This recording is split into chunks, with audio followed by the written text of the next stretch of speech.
kok sing lho anu kok kaya wong nyerah ngono sik wong media kan. Assalamualaikum warahmatullahi wabarakatuh.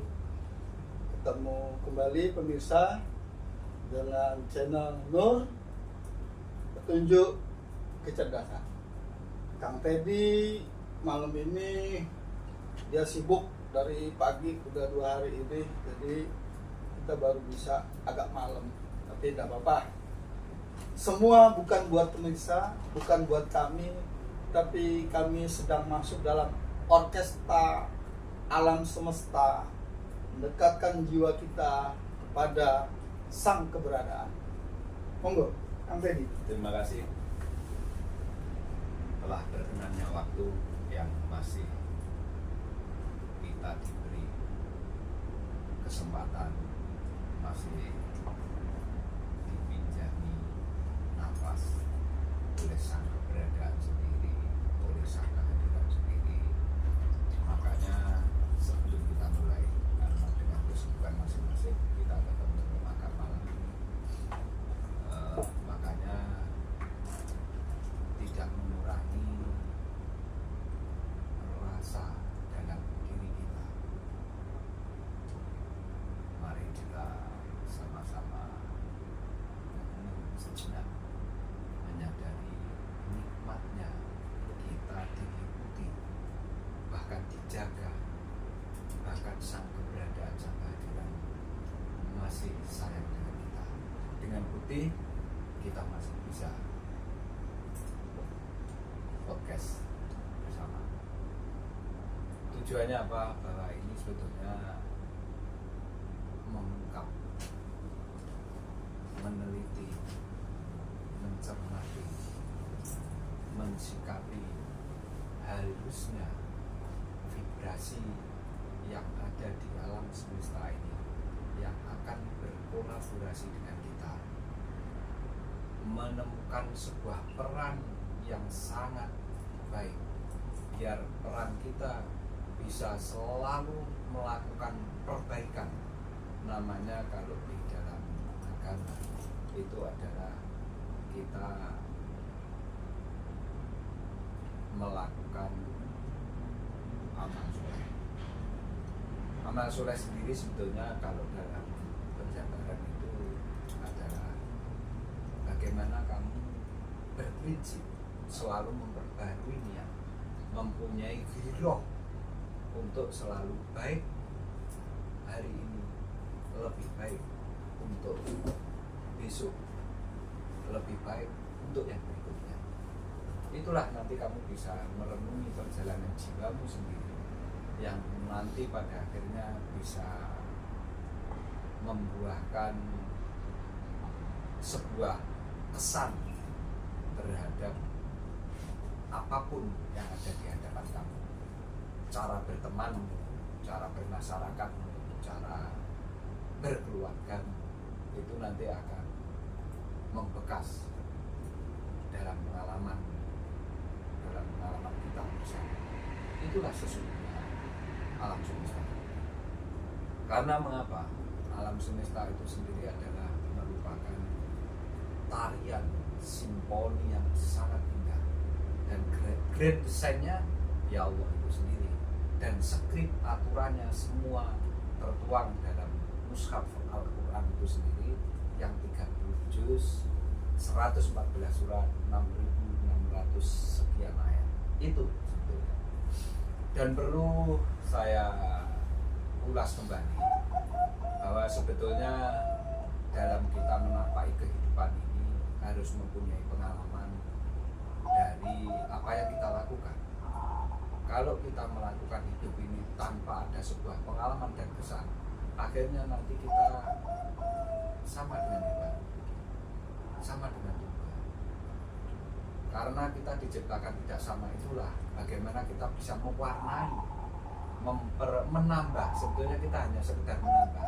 Makanya bagaimana dalam kamu menanam itu sebetulnya menanam tumbuhan, dalam beternak, dalam perikanan, itu contoh konkret bahwa sebetulnya hidupnya jiwamu, perjalanan jiwamu harus seperti yang kamu praktekkan dalam kamu bertani, dalam kamu bersekolah, kalau masih masa pembelajaran, dalam kamu mengambil rezeki dengan segala profesimu itu. Sesungguhnya seperti itu. Saya contohkan, kamu menanam padi, maka yang akan kamu panen itu pasti yang berbobot. Kamu akan merasa senang, puas apabila padi itu dalam bidang 1 hektar. Pak tani si A dan si B, maka ada yang berpenghasilan 4 ton. Tapi juga ada yang menghasilkan sama-sama lahannya 1 hektar, ada yang panennya 4 ton, ada yang panennya 6 ton. Nah, yang dipanen ini kan sebetulnya dari sebuah biji yang awalnya cuma 1 itu jadi 4 ton, berarti ada kenaikan kuantitasnya, juga kenaikan mutunya itu. Jadi kita nanti kembali ke Allah itu sebetulnya disuruh seperti itu. Nah, tapi Allah hebatnya, kita dikasih tool di dalam diri kita. Selain dikasih tool, kita dikasih Al-Quran itu. Makanya kamu bisa menyelaraskan antara tool dan Al-Quran ini, nanti ada katalis itu. Ada katalis, juga ada fasilitasnya itu. Fasilitasnya itu tempat yang kamu tempati ini, katalisnya itu ya sesuatu yang berkaitan dengan imaterial, karena material dan material harus segaris lurus ini nanti. Saya contohkan gini, biar kamu nanti bisa memikirkan, oh katalis ini maksudnya itu. Air itu di sini, sama Allah biar terjadi sirkulasinya air, ada rantainya air. Maka air setelah dari gunung mengalir muara akhirnya di laut, maka oleh matahari dia itu dimasak biar panas, dia menguap ke atas, dikandung oleh mendung dituang lagi ke bumi. Nah, itu kan terjadi sirkulasi sebenarnya. Nah, itulah katalis, itu perubahan dari materi menjadi uang. Itu adanya katalis di situ itu. Nah, silahkan kamu nanti meriset itu, meneliti itu, benarkah di situ ada katalis, ada fasilitas, ada katalis. Lah, bumi dan langit ini sebagai fasilitasnya sebetulnya. Lah, untuk menjembatani bumi dan langit ini biar terjadi ekosistem, biar terjadi daur, biar terjadi rantai, maka di situ pasti ada katalis. Karena ada jarak, ada kesenjangan, gitu loh. Makanya ada katalis yang terlibat di situ. Nah, dalam penciptaan dirimu sendiri sebetulnya juga ada molekular itu nanti menjadi ion. Akhirnya ada yang super pion, pions, dan ion itu. Sebetulnya semua ada. Cuma ini kita bahas yang lebih mengerucut saja. Saya hanya akan membahas kolaborasi antara kecerdasan alam semesta ini, lingkungan ini dengan kita. Karena jangan lupa, sesungguhnya kita itu dikasih alat perasa itu jumlahnya juga 9 di dalam dirimu. Makanya bagaimana kamu sesungguhnya hidup di sini itu diuji dengan semua rasa. Di mana kamu lebih bisa merasakan semua rasa itu, maka kamu bisa betul-betul menikmati rasa yang ada. Gini contoh, kamu bisa merasakan sakit karena kamu dikasih rasa sehat. Kamu bisa merasakan sehat karena ada sakit. Seperti apa seandainya kamu sama Allah tidak dikasih rasa sakit? Saat merokok tahu-tahu sampai terbakar tanganmu, kamu tidak merasa sakit. Selamanya kamu tidak akan bisa menikmati rasanya sehat setelah sakit itu. Itulah hebatnya Allah. Makanya di sini ini kamu juga jangan mengeluh kalau sakit. Karena itu sesungguhnya kamu bersyukur, alhamdulillah. Dengan sakit itu kamu sehingga bisa merasakan kalau sehat. Dengan sehat kamu bisa merasakan adanya sakit itu. Akhirnya kan tidak ada yang salah di sini, tidak bisa kamu salahkan. Aduh, kok salah ini loro? Nah, aku gak loro, gak ini, tidak bisa. Karena kamu akan mengcompare itu di dalam dirimu. Dan yang merasakan sakit ya kamu.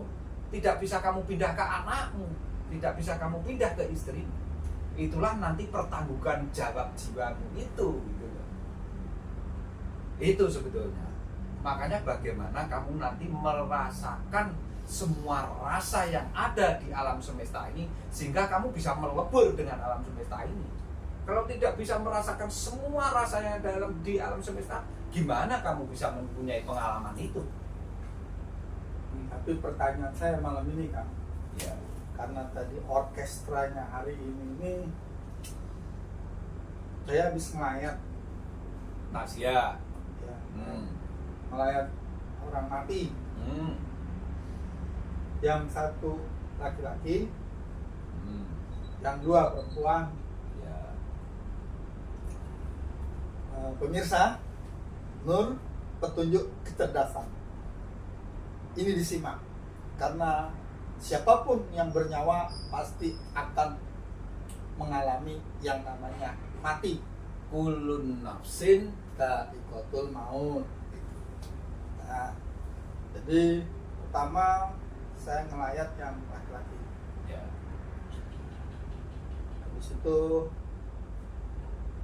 terdengarlah suara terakhir dari yang hidup tentang si mayit. Ya. Ya. Oh, ya sudah. Selesai. Yang berikutnya perempuan. Juga sama, terdengarlah ceritanya. Lah saya nih gini, kok diperdengarkan gitu loh. Padahal tidak ada kepentingan, tidak apa, ya juga tidak begitu akrab. Cuma ya karena dekat masa nggak datang ya. Ya. Akhirnya diperdengarkan semua. Setelah itu sore tadi ya sudah ngayat lagi juga, perempuan lagi. Ini diperdengarkan lagi. Nah, jadi yang diperdengarkan kalau laki-laki yang pertama. Ya ini mohon maaf pemirsa ya. Kalau misalnya sama dengan yang saya ceritakan ya kebetulan saja. Karena ini tidak ada hubungannya sebenarnya dengan para pemirsa, karena ini kejadian saya. Ya. Nah, yang pertama itu yang laki-laki meninggal. Tapi dia meninggal bukan di rumah istrinya, Hmm. di rumah perempuan juga, tapi nggak tahu istrinya apa bukan. Ya. Nah itu satu. Otomatis yang di rumah ini kan ya kayak apa gitu loh. Makanya saya terdengar suara yang negatif menurut saya tentang si mayit ini. Nah, terus kalau yang kedua, yang perempuan itu setelah meninggal terdengarlah suara dari para mantu-mantunya bahwa ini tukang bohong. Jadi kalau mantu tuh bilang A, dia bilangnya B. Kalau mantu tuh bilangnya C, dia bilangnya D. Bahkan mengada-ngada melebihkan. Nah, itu terungkap sama mantu-mantunya. Karena mantunya tuh sebenarnya tidak saling akrab, juga tidak saling begitu kenal. Karena ada yang baru, ada yang lama, ada yang jauh ya kan. Tapi pas di situ mereka saling konfirmasi gitu loh. Para mantu ini. Ternyata si yang meninggal ini, si mayit ini senangannya adu-adu. Melebihkan atau yang tidak ada diadakan. Itu yang kedua. Nah, yang ketiga ini tambah parah lagi. Perempuan juga. Jadi bilangnya ke mantu yang sini gak punya duit, kasih. Bilang sama mantunya yang itu gak punya duit, kasih. Banyak duitnya. Pas dibuka itu banyak duitnya di anak. Sudah tua lagi gitu. Nah, itu pemirsa hari ini saya mendengar, nggak tahu lah. Ya mungkin saya ini juga sudah tua berarti, tapi saya tidak pernah merasa tua. Tapi ketika mendengar itu mantu-mantu cucunya gini, saya di rumah gini Pak cuma bilang, ya itulah orang itu. Kita ingat omongannya Kang Teddy kemarin, dari rumah tujuannya dari sana ke sini, ya udah malah di jalan banyak apa ya, cuma sekedar tidak menilai, tidak apa, cuma gitu. Oh ya, oh gimana menurut sampean? Aduh bukan urusan saya, juga itu bukan siapa-siapa saya, jadi saya tidak pernah menilai. Ya cuma mendengar kalau yang baik ya kita tiru, kalau yang baik jangan gitu, sekedar ngomong begitu saja. Kalau dulu saya nimbrung, tapi setelah di burning kemarin ya enggak lah. Nah itu saya langsung menghubungkan ketika Kang Teddy ngomong tadi, air itu dari atas ke bawah, dari gunung airnya ke laut, kemudian dari laut diangkat lagi oleh matahari sampai ke atas, mendung, hujan lagi, kan siklus. Nah, ini manusia tadi juga kan sama, asalnya dari yang setetes air mani yang hina-hina, yang bleketek kemana-mana, akhirnya metas, berkembang biak. Nah, ini silih berganti naik lagi ke atas. Nah, pertanyaannya, esensi pertanyaan tadi, kalau dia diibaratkan air, fisiknya kan kembali ke tanah, tapi kan karena ada air, kan di tubuh kita itu 80% air. Airnya mengalir ke laut, airnya itu buah air mayit, air mandi semua kan ke laut. Nah, apakah dia nanti kalau kita ibaratkan pesawat, apakah dia nanti naik pesawat ke atas itu airnya itu, atau dia sekedar nanti jadi air yang diminum oleh kewan-kewan, akhirnya ruhaninya tidak kembali ke irji'i, innalillahnya tidak bisa, innalillahi wa inna ilaihi raji'un, tidak bisa kembali ke asalnya dari Allah, kembali kepada Allah, tapi innalillahi wa inna ilaihi warqab, misal karena kejadiannya di warqab gitu loh. Gimana Kang? Jadi Ini konkret soalnya kehidupan nyata. iya. Tolong HP-nya disiapkan, buka Al-Quran surat Al-Anfal ayat 38 terus sampai baca arti-artinya, karena di situ nanti langsung muncul ya. Al-Anfal 38. Ya, 38. Al-Anfal itu 73, surat 73 ayat 38. Saya akhirnya ini harus sedikit banyak juga menghafalkan Al-Quran, karena sekali tempo dia kadang-kadang itu langsung tak jawab aja dengan Al-Quran ya, nanti baru tak jabarkan korelasinya apa, mengapa seperti itu. Ayo coba, kalau enggak gitu saya nanti malah nyari banyak, itu sudah di buku saya malah lama. Siapkan HP ya, HP saya kebetulan kalau nggak dicas nggak bisa, apa saya harus ambil HP saya, di HP saya enak langsung keluar. Sudah terjemahkan ke koordinasi surat Anfal.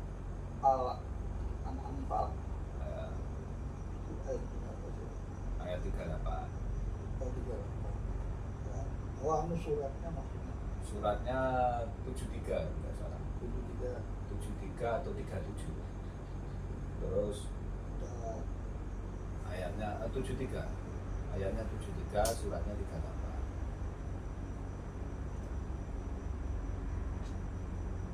Al-Anfal 38 gitu aja lah. Di HP saya ketik itu langsung muncul terjemahannya. Al-Anfal 38.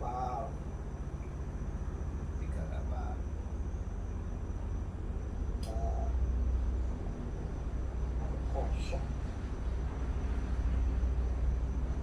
Oh, internet.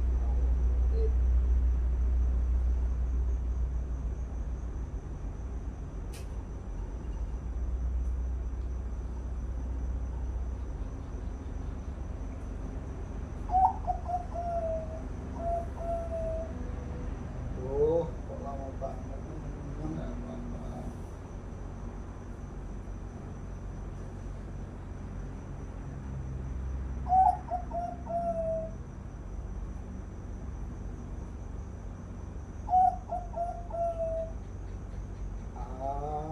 Anfal.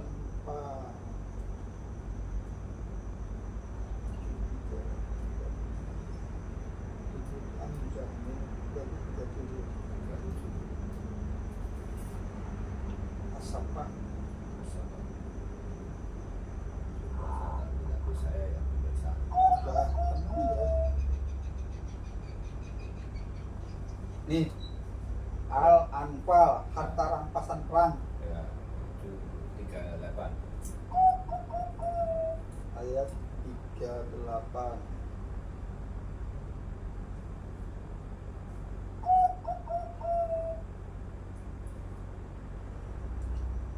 saya lupa. Oke. Ya, saya bacakan.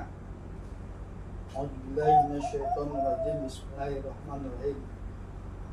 Qulil ladzina kafaru in yantahu yughfar lahum ma qad salafa wa in ya'uddu faqad madat sunnatul awwalin.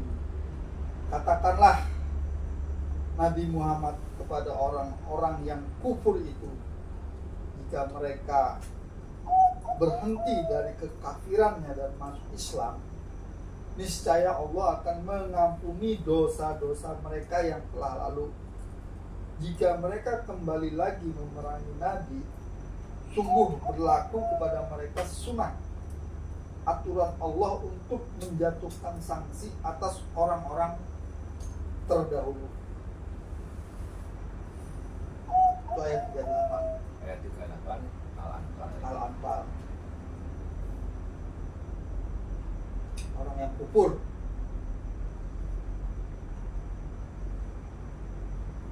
Yang atas ini. Kullil ladzina kafaru. Nah, jadi kaitannya dengan, karena diceritain ya tadi, karena Mas Kaji menceritakan sebetulnya hal-hal yang telah terjadi di hadapan kita itu kan, perjalanan orang itu tidak bisa kamu lihat secara fisiknya saja, tapi juga di dalamnya ternyata ada roh yang menjalankan itu, dan itu semua benar.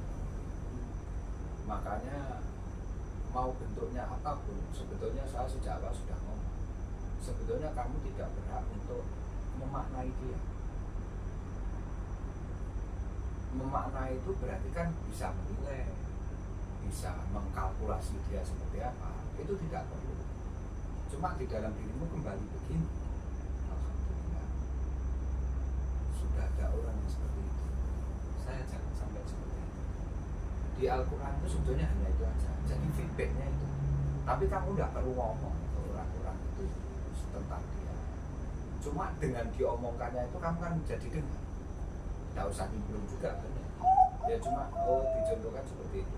Makanya ini kan kelihatan bahwa orang yang kufur itu sebetulnya dari kata-kata kafir, sebetulnya kan mestinya kamu tidak usah membuka itu, karena kalau itu kamu buka berarti kan kamu mau masuk ke situ. Tapi dengan kamu tidak memanai berarti kamu kan tidak membuka itu. Paham maksudnya? Kamu membuka pintu berarti mau masuk apa enggak? Nah itulah logikanya seperti itu. Makanya itu tidak usah kamu buka, tapi sekedar kamu lihat. Untung saya tidak seperti dia. Saya tahu dia, tapi saya tidak seperti dia. Beruntungmu apa? Karena sudah dilakukan dia. Kamu kan bukan pelakunya. Kalau di sinetron gitulah contohnya. Tersangkanya dia. Tersangkanya dia, berarti kamu bukan tersangka itu. Ngerti maksudnya? Kalau kamu tidak membuka ini, kan kamu tetap ngeyel. Maksudnya apa semua ini? Maksudnya yang menjadi tersangka kan bukan kamu. Sehingga kamu bisa melihat tersangka itu. Itu kan pembelajaran bagi dirimu. Makanya ini kembali memusuhi Nabi lagi. Artinya apa? Berarti kamu buka, masuk ke situ. Seperti Kanjeng Nabi ada. Mengapa dia terjerembab? Artinya mengapa dia ke situ? Karena dia meninggalkan dawe Gusti sing wis dirungokne ning daya dengare, ditinggal dhek katut karo daya dengare si iblis. Itu sama dengan ini ayatnya. Nah, ini clear apa enggak? Clear, paham. Artinya analogi dengan yang diucapkan di sini sama enggak itu ternyata? Sama. Kejadiannya juga cuman beda tempat, waktu dan pelaku. Nah, itu yang beda. Karena remaining, silih berganti. Tapi kasusnya sama. Sama nek pas iku dino Senin kira-kira nek kono ya Senin biyen. Tapi kan Senin dulu dengan sekarang. Orang berbeda, kejadian berbeda, tempat berbeda, tapi kasusnya sama. Otomatis Mas Kaji, makanya sesungguhnya hidup itu remaining system saja. Tidak ada yang lebih dari itu, pengulangan. Makanya keniscayaan yang ada di alam semesta itu perubahan. Karena namanya energi itu tidak bisa diciptakan, tidak bisa dimusnahkan, hanya berubah tempat dan panas, cahaya, berubah apa silahkan. Tapi kamu menciptakan tidak bisa, memusnahkan tidak bisa, karena itu haknya Allah. oh, jadi yang kita beruntung, anggap aja saya beruntung dengan melihat kejadian itu, tersangkanya bukan saya karena dia udah masuk kotak. Ndah koyo po nek tersangkane sakene. Nyun sewu maaf. Ini kan Ya, untuk mengongkritkan mengkonflikkan. bahwa sebetulnya seperti itu. Tapi nyuwun sewu, jenengan harus tahu bahwa semua rasa itu ada di makhluk. Dan besok juga akan kembali meninggalkan rasa tadi. Dan semua apapun bentuknya kamu, sudah, kamu tidak akan bisa lari dari itu. Karena dirimu adalah alat rekam. Jangan mengingkari rekamanmu sendiri. Alat rekam itu kalau sudah merekam, apakah bisa kamu hapus? Recording itu, ya kalau di kejaksaan atau di kepolisian bisa Kamu dihapus bahkan oknum. hilang oknum. Ya, kalau itu Iki sing rekam Gusti Allah, sing rekam alam semesta selalu bervibrasi, ada di alam semesta. Makanya alam semesta itu makro kosmos. Kalau sudah ngomong ini gimana kamu? sing nyantet apik jenenge Rokib, Itu sing nyantet ya. elek jenenge Atit. Nah, selama ini apakah kamu tidak sadar dengan keberadaan? Oh, lali kabeh apa mana wis kate tuku softtek. Nah. Gak duit bisa itu. Apa mana tagih kartu kredit. Nah, itu makanya Lali ambil Rokib Atit. iya.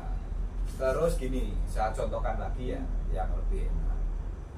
Biar jenengan kok iso menerapkan pribadinya sendiri. Sumbernya rasa itu dari mana? Yang punya rasa itu sesungguhnya siapa? Sumbernya rasa dari mana? Jadi rasa itu terasa satu kalau kita hidup. Ya otomatis al ilmu hayat, artinya saya bukan tanya itu. Jadi saya ngomong, taruhlah gini, panas itu asalnya dari mana sih sesungguhnya? Panas itu sesungguhnya kalau yang Nek kamu ngaji mesti sudah tahu. yang niscaya Yang api. di sini Ya, jangan api, salah. Api itu sudah karena penerapan dalam hidup. panas itu Pak. sini. Panas itu aslinya kalau sampai melihat alam semesta asalnya dari mana sih? Panas. Hah? Energi, Iya, energi itu energi umum. panas. Dari matahari. Oh. Sumber panas dari segala sumber itu sinar itu sebetulnya. Kalau menjadi cahaya sudah berubah. LED. Iya, antara Brightness. brightness dan lightness itu tadi. Makanya saya ngomong. Lah itu nek neng ayat ufuk kita baca, dicontohkan matahari. Matahari itu sebetulnya api. Di sini penerapan api mbok gawe masak, sego kena mbok maem. Tapi kalau kamu tidak bisa mengendalikan api, menjadi terbakar saomah-omahmu, saawakmu. Tahu artinya di sini? Itu makanya saya tadi ngomong api, penerapan. Clear apa enggak itu? Kalau matahari itu sumbernya, sebetulnya api dia. Penerapan ini. Kalau di dalam diri, Di dalam atau diri rohani, apa? api itu emosi, Emosi, amarah itu. marah. Nah, yang mengakibatkan marah itu jane pikiranmu. Kalau perasaan itu pengendalinya. Nah itu Karena udah nanti ada diajarkan. Nah, makanya Mas, saya selalu ngomong, ngaji Quran itu jane kalau sudah dicontohkan seperti ini, kamu akan mudah menerapkan dalam hidupmu. Karena ini sak prakteknya dicontoh nih. Mengapa kamu merasa berat? Sumber asal pangkal semua rasa jana dari sang kholik itu sadarono dhisik. Berarti nek kowe merasa terbebani, aku kok melarat Gusti, aku kok susah dhewe. Ya susah mungkin ngene Gusti sepurane sing kata. Asale king panjenengan kula wangsulne te panjenengan ngapunten. Ben kula ora rumangsa ngrasakne dhewe. Kamu akan merasa terbebas sesungguhnya itu. Lah, ungkapan itu kamu bingung menerapkan, akhirnya kamu lempar ke anak, ke istri, sudah jipek-jipek, tidak punya uang, kamu goda ini kan gitu, karena kamu lempar ke makhluk. Enek kucing kok goyang banyu apa panas atau apa, karena kamu emosi marah. Tapi begitu Gusti ngapunten nggih, alhamdulillah kula jenengan paringi rasa mesem. Sesuk pas gak nesu mesti mati. Nggih, asale rasa ki panjenengan. Kula wangsulaken panjenengan Gusti nggih ngapunten. Rasamu kan lepas itu. Karena kamu tidak merasa sendiri, kamu oh iya Gusti ning jero awakku asale rasa panjenengan Gusti. Kula langsung panjenengan nggih. Kersane saya beri saya kekuatan. Kalau enggak gitu akhirnya ada la haula wala quwata illa billahil aliyil azim. Itulah penerapannya sebetulnya.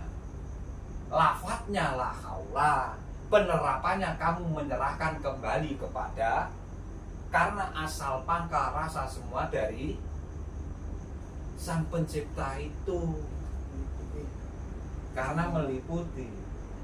Cukup seperti itu aja. Nah terus mau kamu bahas dan kamu praktekkan gimana coba? Apa bisa? Jadi selama ini terlalu bulat jalannya, terlalu melingkar-lingkar, terlalu kebanyakan dalil. Kan sudah saya contohkan seperti air tadi sih Mas. Air itu dari gunung semua menuju muaranya ke laut, dipanaskan oleh matahari, ada katalis yang menarik ke atas karena proses penguapan itu tidak sekedar melibatkan fasilitas, karena fasilitas langit karo bumi kan kudu digandeng Mas. Karena ada jarak, kalau tidak ada katalis apa mungkin bisa ngangkat ke atas? Ngoten loh sayang. Dan itu ketika air naik ke atas itu kan tidak terlihat. Ya tidak terlihat. Tapi kalau kita begini terasa ada. Bisa, dengan mikroskop juga akan nampak penguapan itu. Makanya kalau kamu dari sini panas memandang ke sana pasti ada fata morgana. Itu kan sebetulnya proses katalis itu, katalisasinya itu. Nah, pertanyaan berikutnya, selanjutannya. Kan karena baru hari ini kan Apanya? di Penggeme gue mau. Oh iya. Nah, malam ini dia ngapain dan di mana? Kalau kita kan masih bisa minum. Apakah nanti dia sana katanya ada siksa kubur, ada macam-macam. Ini kan yang umum dulu dengan pengetahuan umum gitu loh. Jadi kita ini mengajak pemirsa dengan pengetahuan yang sudah ada dan terbiasa selama ini. Nah, itu kan kafir, makanya ditutuin dah. Saya cai Jabal Nur, nggak Jabal Syur, nggak Jabal Uhud lagi loh. Artinya Ya, ini mengenai kehidupan sehari-hari masanya. Ya itu yang kita perdengarkan. Di dalam ayat Al-Quran maupun di surat itu ada kata-kata kulun nafsin, setiap nafs, karena sumbernya rasa itu di nafs itu, di nafs. Nanti kalau nafsmu itu sudah tidak ada betul, kamu bisa menikmati rokok karena kamu masih bernafas. Kamu bisa punya nafsu seneng wong itu karena siapa? Ya, kalau sudah tidak ada itu semua tidak bisa. Sang loro-lorone fisikmu selama saya ambekan kira-kira saya makmur pasti makmur. Artinya ternyata kunci kenikmatan itu dimakannya apa? Di nafsu. Di nafsu. Nah, itu sampean sadar enggak? Enggak. Nek gak diungkapnya ini kan enggak menyadari itu gitu loh. Makanya kamu mudah lupa ada sang hadir dan ada sang keberadaan di dalam dirimu itu. Ada sang hidup di dalam dirimu itu. Kan selama ini jadi hewan, mangan turu ngono budal. Ya. Gak kepikir yang begitu-begitu itu. Katanya kita suruh mikir kejadiannya Al-Quran. Ayat Al-Quran di sini katanya, hai orang-orang yang menggunakan akal pikiranmu, apa kamu tidak berpikir dengan kejadian itu? Makanya, aku boleh ono surate ayatnya. Ya aku apa? Neng kulun nafsin bukan daikatul maut. Kulun nafsin akan bertanggung jawab setiap nafs itu telah dengan apa yang telah dia lakukan di sini ini. Itu adalah pertanggungjawabannya. Ketemu nanti. Tidak usah khawatir sama. Sing tak omong ini mesti ayat dan surat. Golek ono sampean waca oh iki to piye. Oh sampean ngirimi aku loro. Oh iki surat ayat. Ya kan tadi seperti bab sebelumnya, video sebelumnya, manusia hidup, bangun, terjaga, sadar. Ya. Nah, hidup ya, kita hidup karena tadi makan, ada nap, habis itu bangun apanya, pikirannya, tapi belum terjaga. Akhirnya karena belum terjaga dia tidak merasa punya tanggung jawab. Yang Iyalah. ditanggung jawabkan sakare PDW. Nah, ya itu kaitannya nanti sebetulnya dengan hukum-hukum Allah yang ada itu. Nah, tapi ketika dia sudah terjaga, dia pakailah baju muslimnya. Mukmin, ini mukhlis. Nah, setelah mukhlisin. Ya, Itu yang sudah pakai baju al-anbiya al-ulama warasatu ya, itu udah pakai baju itu. Tapi perlu diingat, saat kamu terjaga menggunakan segala apa yang ada dari Allah itu, kadang-kala penerapannya akan salah. Saya contohkan gini, mengapa ini saya counter balik biar ada feedback kembali balik. Tentara Joko neng pos penjagaan nggawa senjata enek peluru. Ora sekedar tinggi Joko, gregeten tinggi nembak kok bisa juga. Karena mengapa? Dia terjaga tapi kesadarannya hilang. Belum sadar. Nah, kalau kesadarannya ada, sekalipun dia menjaga bahwa peluru tajam, maka tidak akan menembak orang. Makanya 4 hal itu apakah bisa kamu ambil satu-satu? Kan tidak bisa. Harus satu kesatuan untuk kamu baca, hadir di dalam dirimu. Nah, paham maksudnya? sesuai dengan judul ya, bahwa kehidupan itu dimulai dari hidup, bertumbuh, berkembang biak, pengulangan. Ya, Silih berganti tadi. Ya. Nah, jadi nek pakai ilmu sapi itu 1, 2, 3, 4, 5, 6, 7 balik satu lagi kan. otomatis. Nah, karena itulah pemirsa jangan bosan-bosan. Karena berbeda kasus, berbeda tempat, berbeda masalah keadaan, tapi penyelesaiannya ya sama. Iya. Katalisnya ya 7 itu. Iya. Karena katalisnya 7 itu sampai diwajibkan dibaca dalam sholat. Iyalah. Tapi di dalam kehidupan yang kita ajarkan ini sebenarnya sholat daimun yang berkekalan. Tapi seolah-olah itu bukan apa-apa karena tidak sadar. Iya. Tapi manakala kita sudah sadar pemirsa, makanya di sini ini tempat recharger. Ngerti kalau saya ngomong recharger itu loh, Iya. kita baterai itu loh pemirsa. Iya, wong baterai itu ada limitasinya. Nah. Saat sudah habis ya harus kamu cas. Nah. Itu bener. Ini seneng saya. Nah, Karena gini, karena sholat itu sendiri, mengapa kamu mereminding sistem 7?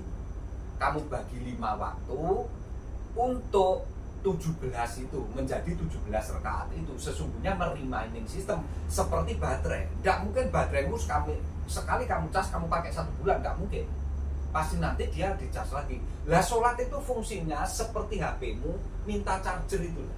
Lah itu dibagi, mengapa dibagi dalam 5 waktu? Itu karena ada subuh. Subuh itu kan sebetulnya batasan dari kegelapan menuju ke terang.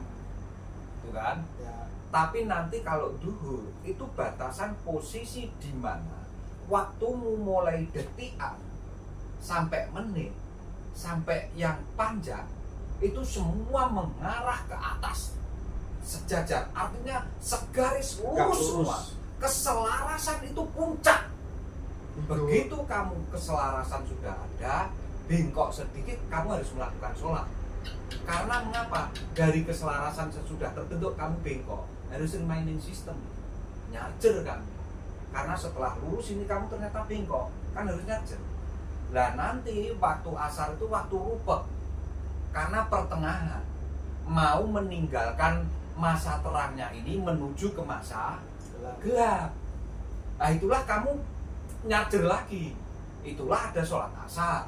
Nah, ini tahu-tahu ke sholat, ya tidak apa-apa ya. Artinya ini umum dulu, nanti saya terangkan lebih detail ya. Sudah ini ya. Nah, setelah itu kamu menjelang masuk maghrib itu sudah sholat, sudah kondisi petang, tapi belum malam. Nah, maghrib ini kamu mengerjakan karena masa-masa di sini ini seluruh roh yang tidak bisa kembali ke Allah berperayangan, gentayangan di alam semesta ini, dan itu namanya gelap. Nah, nanti gelap di atasnya itu Ya, Isya itu. setelah itu kan gelap. Iya, nah ini nanti sebetulnya ini nanti bisa saya terangkan semua, maaf ya. Karena itu nanti dia membawa keanekaragaman warnanya Allah. Kamu saya merinding kalau sudah menyentuh itu. Karena ini lebih lembut lagi. Nanti mulai jam 12 malam ke sana turun. Itu warna sudah beda alami. Itu nanti bisa kamu buktikan. Tolong kamu ke rooftop atau ke atas genting. Ini apa namanya ya? Kamu Terlentang. ambil dataran, terlentang, pandang Alias langit. langit.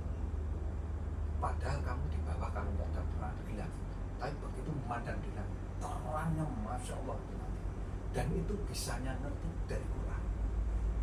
Itu kalau sudah sebetulnya memang ya ada hal-hal tertentu yang kadang dimensi itu kamu ngerti. Makanya kamu punya panca indera tapi ada dimensi 6 dan 7. Itu arahnya ke sana nanti. Makanya mengapa beliau orang yang dulu melakukan ritus untuk menempuh ketajaman rohani, dia pasti jam 12 ke atas sampai nanti menemui subuh. Ya rahasianya karena di situ itu nanti warna dengan kondisi roh itu bersesuaian. Itulah ampuhnya warna saat itu, dan seluruh alam semesta mengerti itu. Vibrasinya tepat. Maka saat itu kalau kamu gimana aja, tajamnya luar biasa. Karena terjadi kesinkronan frekuensi, vibrasi, gelombang, potensinya paling hebat. Dan ini saya buka ke kamu. Coba kamu minta apa-apa, kamu punya keinginan apa, selalu praktekkan di saat itu seperti itu. Tajam. Itu saya buka ya. Dan itu namanya Lailatul Qadar setiap malam. Lailatul Qadar itu sebetulnya malah ini. Itu bukan. Tapi itu penyesuaian frekuensi dengan warna yang ada di dalam dirimu itu sendiri. Karena dirimu itu sebetulnya juga warna.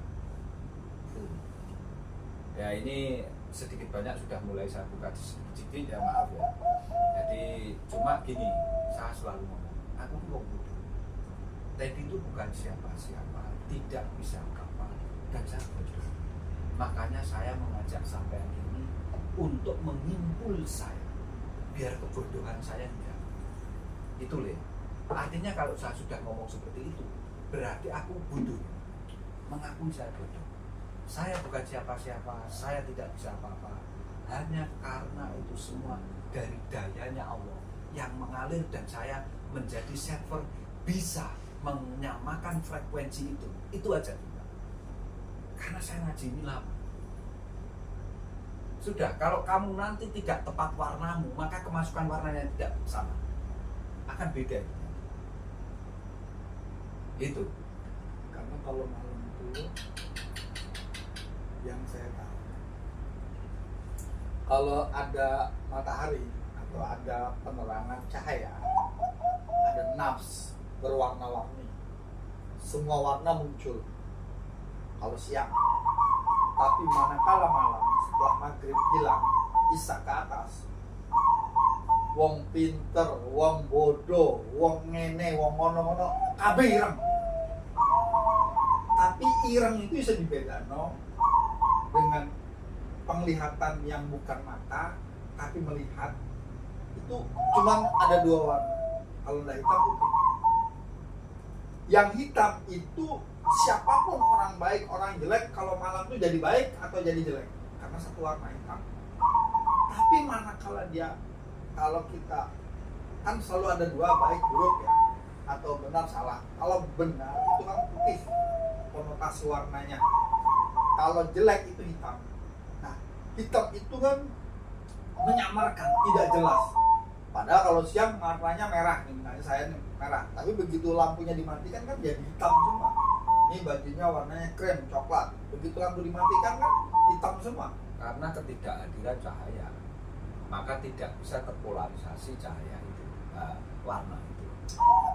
Dalam bahasa yang lain, Ya, warna itu kesadaran. ya. Jadi manakala kita tidak sadar, kita tidak bisa membedakan. Wewong, wokene, woikun, PKB.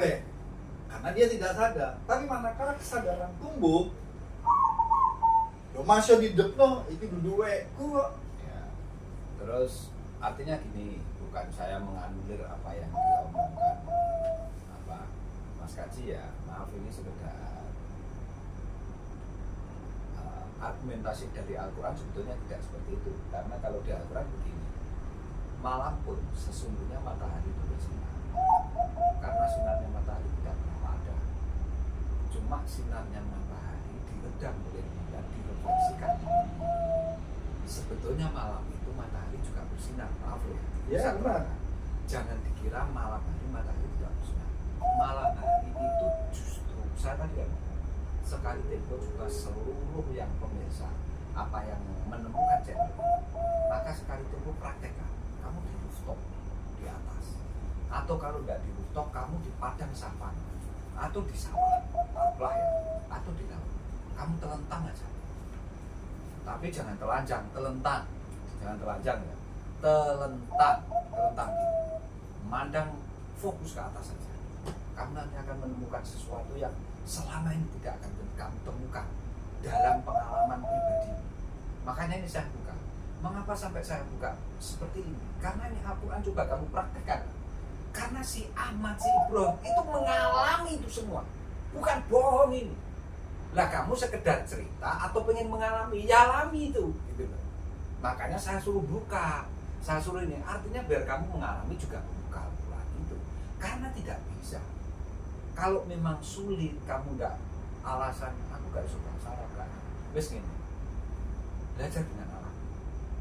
Yang tengah laut sekali tiba masuk ke hutan, sekali tiba di sawah, teriak sekencang-kencangnya, telentang. Setiap malam sudah, nggak usah baca alif lam mim, alif ba ta sa, nggak usah. Kalau toh kamu tidak bisa baca itu, karena petunjuknya Allah tidak sekedar di situ. Alam semesta ini sendiri petunjuk dimushafkan jadi Al-Quran. Makanya jangan mentang-mentang petunjuknya hanya Al-Quran. Lah orang dulu yang masih primitif hidup di hutan, petunjuknya dari mana? Kalau kamu tak tanya gitu mau ngomong apa? Orang Neandertal sebelum kedatangan kenabian kerasulan wong baru 1447 Hijriah. Sedangkan kalender Masehi yang matahari itu sudah miliaran tahun setelah itu. Gimana kamu bisa menerangkan ini dan menjawab ini secara konkret kalau tidak acuan Al-Quran? Aku bisa ngomong ini karena yang tak omongnya Al-Quran. Bagaimana dengan rasi bintang jadi petunjuk arah? Itulah. Sampai ada bintang Taurus, ragu-ragu tapi malu. Ya itu. Ini sambil dia senengannya gitu. Sense humornya tinggi dia. Kalau saya udah bahas Al-Quran itu nggak tahu, sehat gitu aja pokoknya. Oh ini rasanya, itu rasanya nggak tahu ya. Ini sudah, itu rahasia saya lagi nih.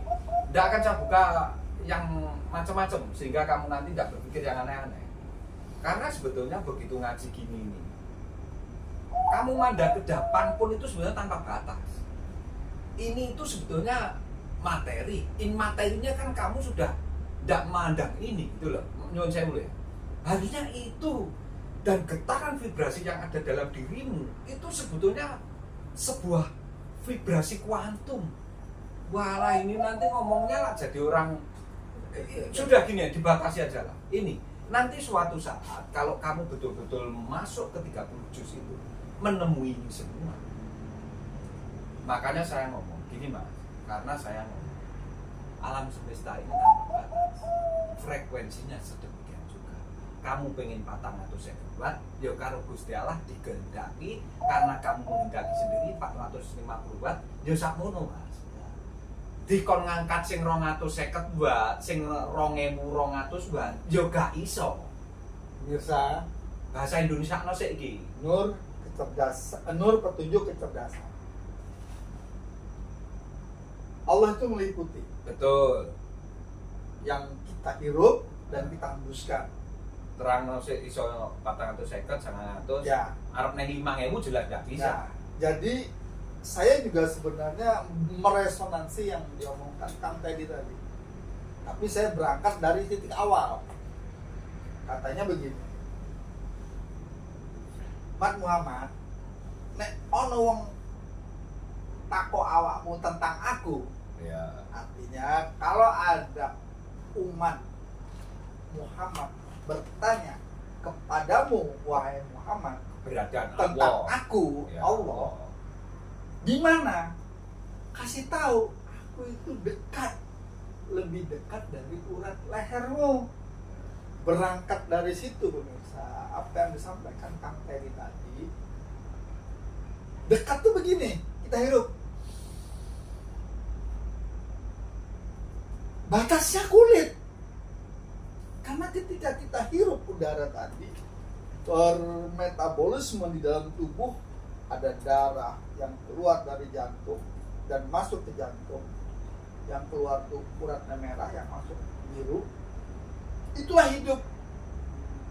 Ketika hidup di sini, aduh nih saya ya benar molekuler ion-bion tadi, akhirnya ini merah sama bening. sadar nih, oh ini rokok ini. Tapi kan kita tidak pernah mau berpikir menelaah lebih dalam selama ini. Karena tidak menelaah lebih dalam, bahkan tidak tahu dan tidak mau tahu, sekedar memenuhi nafsu, makan tidur ngono, oh ada septic tank panggil. Akhirnya ya tadi tidak terjaga. Tapi ketika Kang tadi menyadarkan, menimpuls, biar kita mau recharge 4.000 watt apa 4 juta watt, lihat alam. Ketika kita melihat alam, orang semedi ini merem salah. Justru buat delok bintang itu sembarang kali itu recharging. Sehingga molekul-molekul dalam sini ini bercahaya. Seperti kita melihat bintang yang bercahaya, dari langit pun melihat kita bercahaya karena kita terlentang. Kenapa kita bercahaya? Ya mohon maaf, yang sudah biasa melakukan sholat, yang sudah bisa melakukan bacaan-bacaan di dalam sholat, mulai Allahu Akbar dan lain sebagainya, bacaan yang banyak itu setelah sholat dan sebagainya, itu murub di sini. Dan itulah yang menangkap vibrasi alam semesta tadi.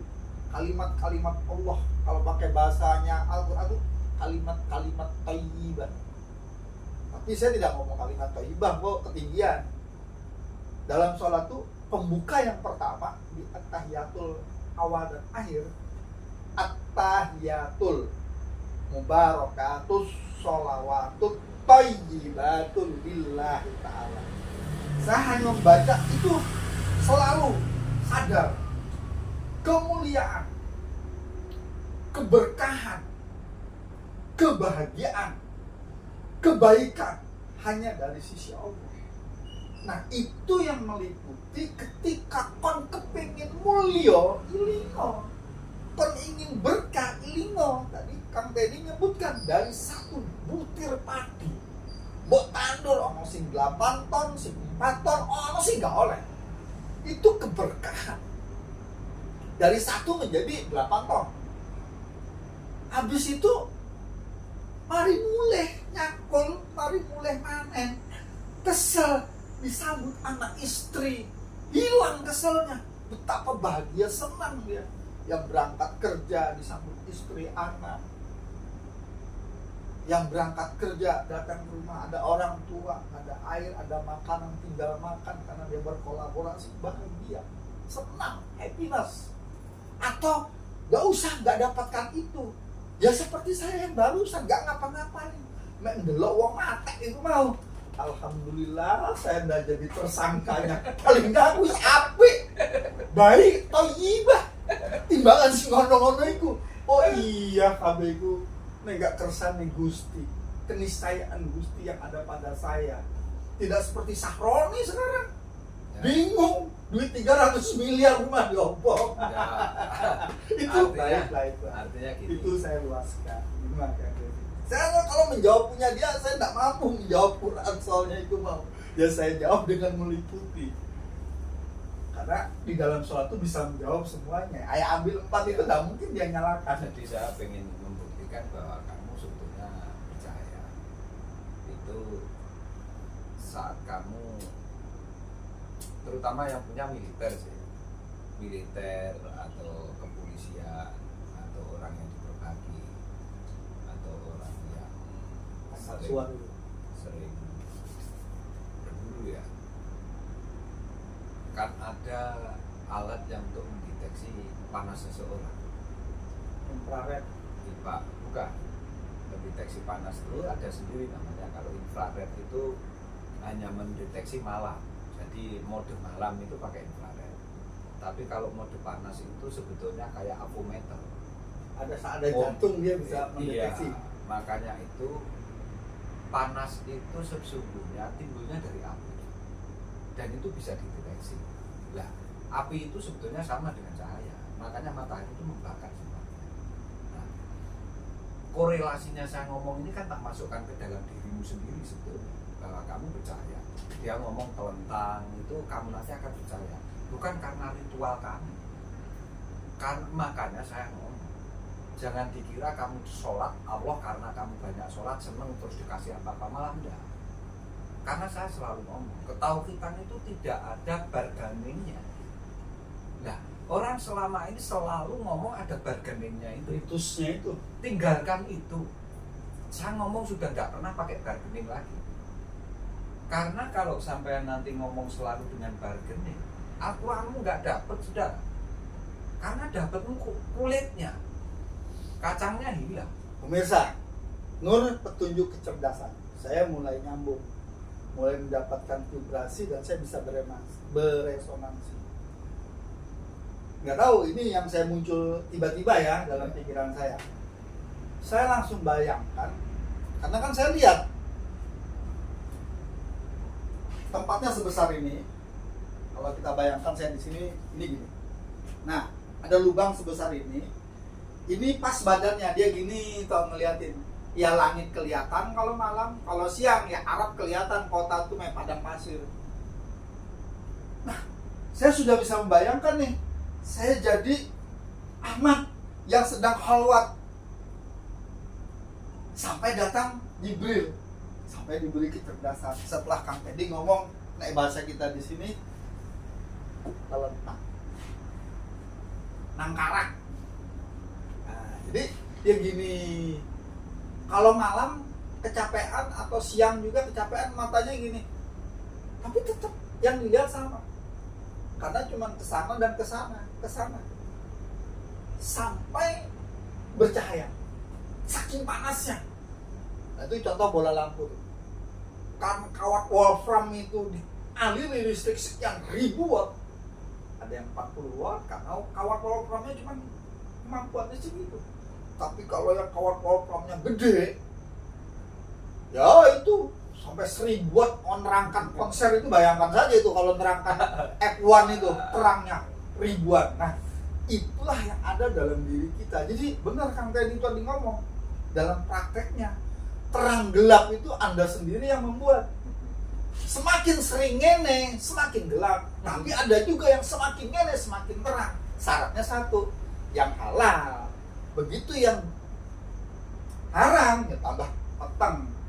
Makanya, mengapa kalau kita kembali ke Al-Baqarah, bentuknya Al-Baqarah yang kamu lihat Ka'bah itu apa sih? Kata-kata Ka'bah itu sebetulnya kan karena arah. Kalau neng awakmu jadi ya kubus.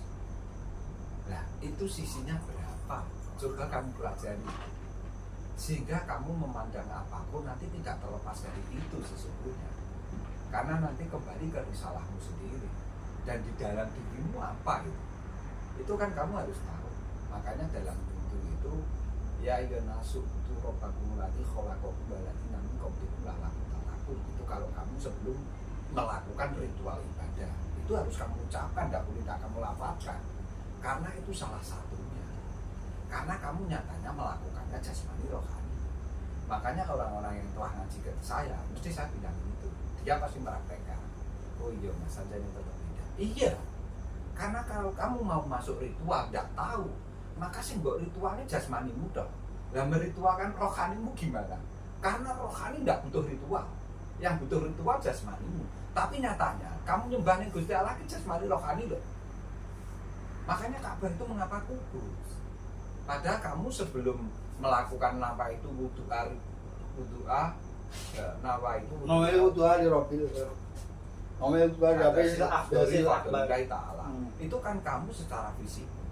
Dan secara rohanimu apa yang harus kamu baca? Kalau tak kejar gitu kamu mesti bingung.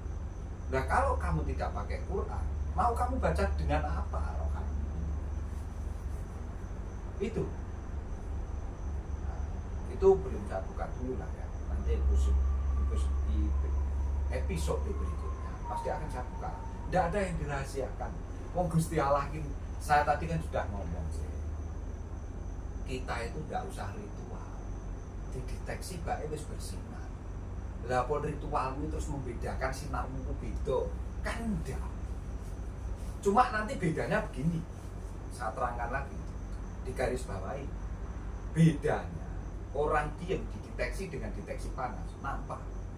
Orang ritual yang telah mencapai keukutan di dalam dirinya karena ngerti ketauhidan akan beda dengan orang yang tidak tahu itu. Karena hewan yang hidup, tumbuhan yang hidup itu kamu deteksi dengan panas dan bahkan dimatikan semua lampu nampak. Berarti kan sudah bercahaya dia sebetulnya. Itu yang harus kamu sadari.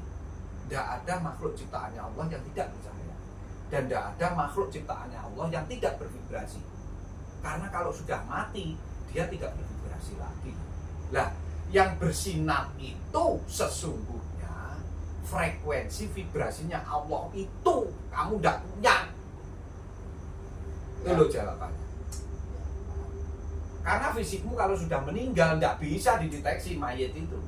Tumbuhan yang sudah mati tidak mungkin bisa kamu deteksi panasnya itu. Karena panas itu sesungguhnya ternyata orang mengapa harus dede. Makanya segala makhluk hidup ini itu sebetulnya kolaborasi antara panasnya matahari, adanya air, adanya unsur tanah, juga adanya udara. Kalau empat-empatnya tidak ada, terputus salah satu, sudahlah. Ayo debat sama saya ngomong kalau bisa hidup. Makanya kamu tidak mungkin bisa hidup di bulan, tidak mungkin bisa hidup di Mars, di galaksi manapun kecuali namanya bumi. Udah, ini mendasar loh ya. Ini mendasar sekali. Itu Mas Haji. Ayo monggo direnungkan. Pulang nanti merenung, betul-betul merenung. Kok sampai seperti ini tadi ya? Karena saya itu sudah pakai bahasa kalbu. Saya sudah pakai bahasa Quran. Makanya ada omongan yang menyimpang, saya tidak ikut ke sana. Pasti saya kembali. Karena lurusnya itu. Tuh, itu pemirsa. Asiknya begini. Nanti dia kalau sudah nyun sewu, rohaninya sudah lahir, dia juga akan ngerti vibrasi itu. Dia pasti akan ngomongnya tidak lagi dikaitkan dengan materinya itu. Karena kita ngomongin materinya aja, materinya akan mengikuti. Seperti kemarin saya contohkan, kalau kamu sudah beli dipa, kamu sudah beli tempat tidur, maka kolong itu dengan sendirinya ikut. Jangan mencari kolong tempat tidurnya tidak kamu siapkan, tidak mungkin kamu dapatkan kolong. Makanya ad-dunya majra'atul akhirah, karena akan ke sana nanti. Itu endingnya. Makanya harus ngerti wa awalu, wa akhiru, wa dohiru, wa batinu. Makanya kamu ngerti, setat ngerti finish. Lah orang-orang sekarang itu yang dilihat finishnya, setatnya tidak diupeni. Tuh. Itu Mas Kaji. Pemirsa, kalau masih kurang jelas boleh ditulis komen. Nanti kita ulang. Kalau yang saya tangkap itu tadi, ketika orang itu lahir masih belum sadar karena anak-anak. Tapi sudah hidup. Sudah hidup. Karena kalau tidak hidup tidak kamu ajak konsultasi. Nah, suatu saat ketika dia sudah mulai dewasa, remaja, dia sudah mulai terbangun dari ketidaktahuan, ya, kebodohan, ketidakpahaman. Oh, aku iki tibae iki misalnya. Tuh, itu remaja tuh. Nanti pas ada dia jaga itu sadar. Pada saat dia dewasa dia terjaga. Oh, baengin. Nah, disitulah batas halal dan haram tuh di posisi jaga itu. Dia tahu halal haram. Nah, ketika dia sudah sadar, oh, nek dari haram halal itu ijab kabul. Sadar berarti ikuti aturan sudah. Nah, pada saat dia ngikuti aturan, kolong yang dimaksud tadi is oleh, karena tuku beli ranjang tadi, beli tempat tidur, otomatis kolongnya dapat. Nah, apa sih kolong itu? Ya kolong itulah meliputi sing duwe. Sing duwe meliputi, karena sing duwe itu yang duwe kolong, yang duwe ranjang mau. Ya. Nah, ranjangnya itu tubuh kita, kolongnya itu nafs. Tapi kalau sudah masuk nafsnya yang bagus, bukan nafsu amarah lagi, tapi nafsu lawamah, maka dia menjadi jiwa yang mutmainah. Kalau sudah jiwa mutmainah, ojo ngomong swarga, mesti balik Allah sih menembuskan, selesai. Apa sulitnya? Mudah pemirsa. Cuman itu tidak serta-merta bisa saya ngomong begini kalau tidak diasah. Nah, diasah inilah kita butuh empuk, butuh batu asahan yang bisa mempertajam di mana batu asahan tadi kualitas kekuatannya harus lebih kuat materinya daripada yang diasah. Ya. Itulah Kang Teddy tadi ketika bertanya recharging, kamu mau 1000 watt, 10.000 watt atau berjuta-juta watt, kalau materi di dalam tubuhmu itu nggak mengikuti, ya nggak konslet. bisa. Iya. Contoh begini, pemirsa biar gampang. Materialnya adalah kayu. Bu asah sampai pakai batu asahan, bisa tajam nggak kayu? Nggak bisa, karena unsurnya nggak kuat. Tapi ketika pemirsa mengasah Fe atau besi yang mengandung besi, bisa tajam. Tapi harus dibentuk dulu. Nah, tapi ada yang tidak perlu terbentuk dan dibentuk, ambil saja langsung dari alam. Batu buat tutup, dipipihkan sedikit bisa buat motong, nggak perlu diasah karena memang materialnya sudah banyak Fe-nya. Batu gunung, ada lagi yang lebih tajam dari batu gunung, Meteor. intan atau berlian, itu tutukan, itu kate nutul apa iso, karena dia Karena itu masak sudah di bumi fosil, kan sudah jadi fosil. 3000 derajat. Itu makanya saya akan ngomong sumbernya ilmu alam semesta, penciptaan langit dan bumi, apa mengawali penciptaannya itu dengan flora dan fauna. Baru dari situ nanti kamu pakai ilmu antropologi yang berkaitannya dengan meneliti gen itu, sehingga orang meninggal lama dari unsur giginya, dari unsur rambutnya, apa itu ketemu genetiknya dengan mungkin ilmu antropologi yang berkaitan dengan postmortem dan antemortem. Tapi saya itu bukan di bidang itu, dan aku bodoh nggak ngerti bidang itu. Tapi Al-Quran juga nggak ketinggalan nama. Kalau kamu belajar Al-Quran, justru kamu meliputi itu, gitu. Ngerti mengapa sumber ilmu ini dari ini. Makanya ngerti penciptaan itu sesungguhnya dari apa. Ini saya contohkan konkret lagi gini. Karena kita itu terlahir yang paling bungsu ya. Ketidakadaan kita, saya atau Mas Kaji, atau manusia seluruh alam semesta ini ditiadakan oleh Allah.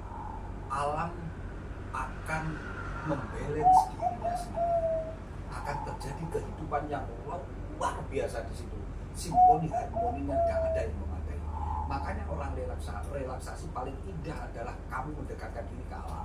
Salah satunya itu, biar kamu menyadari betul sungguhnya alam itu bertasbih kepada Allah, tidak pernah mengingkar tasbihnya itu.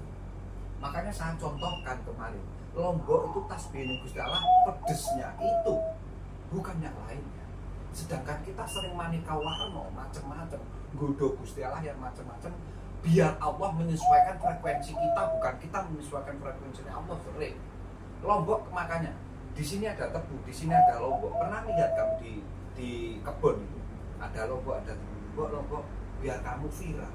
Coba sekali tempo kowe iki foto sing lombok iki kaya aku kok. Dan awakmu butuh dadi kaya aku pedes. Dipo banget mau kicap-kicap. Anjing, tebu kok pedes? Kan enggak. Dia tidak saling mempengaruhi, tidak saling memprovokasi, sekalipun berdampingan. Bayangkan itu, pelajaran apa itu yang harus kamu dapatkan? Artinya lombok ya wis pedes ngertine, wah aku karo pangeran wis kudu ngene iki peranku. Pedes nek aku kok dadi legi malah gak tepak iki. Karena aku nyulayan menggorongkan aku ki tasbihku mbek Gusti pedes kuwi. In materialnya itulah bentuk tasbih. Itulah sesungguhnya kekuasaan Allah biar kamu ditampakkan. Dan itu nyatanya semua orang tahu. Tumon awakmu mangan lombok kelegen terus mangan tebu kepedesan. Kan tidak kebalik-balik ini. Itu loh. Itulah Allah menunjukkan alhamdulillahi rabbil alamin. Itu nanti kalau kamu pecah di alhamdulillah itu sesungguhnya. Makanya saya ngomong, benih lombok tidak akan menumbuhkan benihnya tebu. Benihnya tebu tidak akan menumbuhkan benihnya padi. Itu nanti kamu akhirnya ngerti alhamdulillah. Tapi tidak ada lillahi rabbil alaminnya, saya putus dulu. Ini sampai ke alhamdulillah dulu. Seperti itu sebetulnya. Dan tasbihnya geluduk, ya pas jedarnya itu. Tasbihnya gelombang, ya pas tsunami itu. Karena seperti itu sesungguhnya. Jadi yang bisa berubah-ubah tasbihnya cuma manusia kalau begitu. Iya, karena nggak play. Itu. Itulah makanya disebut manusia sering lalai, sering melampaui batas. Makanya Allah itu khalaqnal insana fi ahsani taqwim summa radadnahu asfala safilin wa munati. Lah kamu pilih yang mana? Pilih mempertahankan lagu khalaqnal insana fi ahsani taqwim itu. Makanya ihsan kamil. Akar katanya kan sama saya. Apa yang saya omongkan ini sebetulnya apa ya? Aku gak membodohkan kamu, juga gak goroi kamu omongan saya ini. Karena nek sampai bener-bener mau ngaji buka ayat, apa yang saya omongkan ini jadi Quran yang tak terjemah nih kehidupanmu gitu. Biar penerapanmu lebih enak. Lah aku biar ngeluh sirahku. Karena ngaji karo Basun ngertine wayang. Ngaji karo Basun ngertine tulisan pegon. Terus piye aku terjemah? Seenak sampean mbek aku ngene iki. Aku punya metodologi pendekatan secara saintifik, secara ilmiah populer bahasa saya. Kamu Basun bahas ngeluh batuk. Beliau ngertinya cuma bahasa pegon. Itu. Karena saya dituntut sama wae. Aku sarjana Mas, sarjana tarbiyah. Ya ngaji, ya ngerti alam semesta, aku ngerti electrical, setrum. Lah nek kowe nerangne aku pegon wayang ngeluh ndasku. Dandang gula, Mas Kumambang, sampai pegat, roh pucung. Kan ngeluh kamu kalau saya ketengahkan pewayangan. Lunyu-lunyu penek no. Nah, sebetulnya saya ngerti itu. Cuma kan pendekatan saya tidak seperti itu. Sehingga biar lebih kamu bisa Gen Z. Iya, bisa menerima ini gitu. Cuma gitu aja kadang masih orang wah dipahami bahasanya. Lah pakai bahasa pendekatan bahasa gimana lagi? Apa bahasa coding aja? Kamu malah bingung. Barcode Atau Morse. bahasa kuinis. Nah itu artinya akhirnya kamu gini. Iya ya, ternyata Al-Quran itu memang diri kita. Kita baca sendiri, kita terapkan dalam hidup berkorelasi dengan lingkungan ini, dengan alam semesta. Pemirsa, nur petunjuk kecerdasan. Jadi ketika nur terang, cahaya yang menerangi, nur terang, terlihat jelas, sehingga kita bisa menarik dari yang kita lihat dan kita dengar tadi. Nah, itulah berupa petunjuk. Petunjuk kalau ada panah ke sana, berarti kan kita harus mengarah ke sana. Kalau mengarah sebaliknya berarti salah. Misalnya gini nih. Misal nih pemirsa kebelet toilet ke sana katanya. Masa pemirsa mau nyari ke sana? Kan berarti tambah jauh. Nah, itu contoh kalau kita lagi di mall-mall gadget nih. Kan yang dicari kalau orang kebelet toiletnya di mana? Tanya Pak Sapam. Kalau yang rada cerdas dia lihat ke atas. Karena sapamnya nggak ada, oh itu toilet sebelah sana. Nah, itu menunjukkan arah. Tapi pasti ada tulisannya dulu, ya. Entah bahasa Inggris, tulisannya itu entah bahasa Indonesia atau bahasa Jawa. Kalau tidak pakai bahasa, kasih aja simbol. Nah, Simbol gambar juga telet bisa. ada tanda. Makanya Al-Quran itu sesungguhnya meliputi itu. Terserah bagaimana kamu nanti mengarah ke petunjuk itu. Ya. Nah, setelah kita mendapat petunjuk, tidak mungkin simbol-simbol atau tanda-tanda alam tadi bisa kita baca kalau tidak diberi kecerdasan. Betul. Nah, yang menangkap kecerdasan itu akal pikir. Bukai akal karena bisa mikir. Ya. Nah, itulah kita beda dengan an'am. An'am kalau Kang Teddy yang maksud bahasa kita ini kewan, itu an'am. Ya, iya. Nah, jadi karena kita dapat nur petunjuk kecerdasan sebenarnya karena kita mampu membaca simbol-simbol alam. Ya. Apa yang Kang Teddy tadi kasih tahu ketika kita terlentang melihat bintang, sebenarnya bintang itu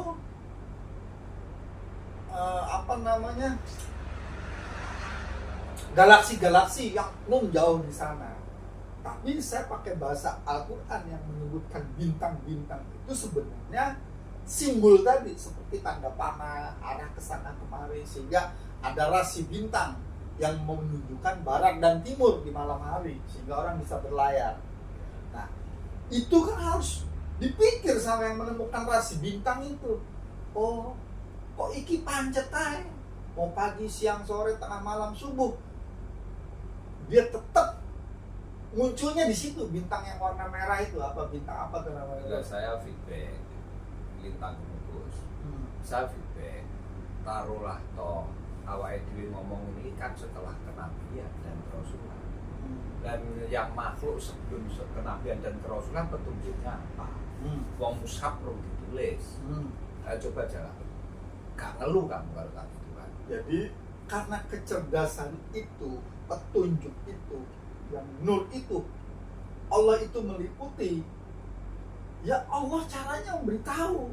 Mulai Ya, dari petunjuknya alam semesta itu sendiri Ya. yang telah ditempati itu dan dia sudah dijadikan.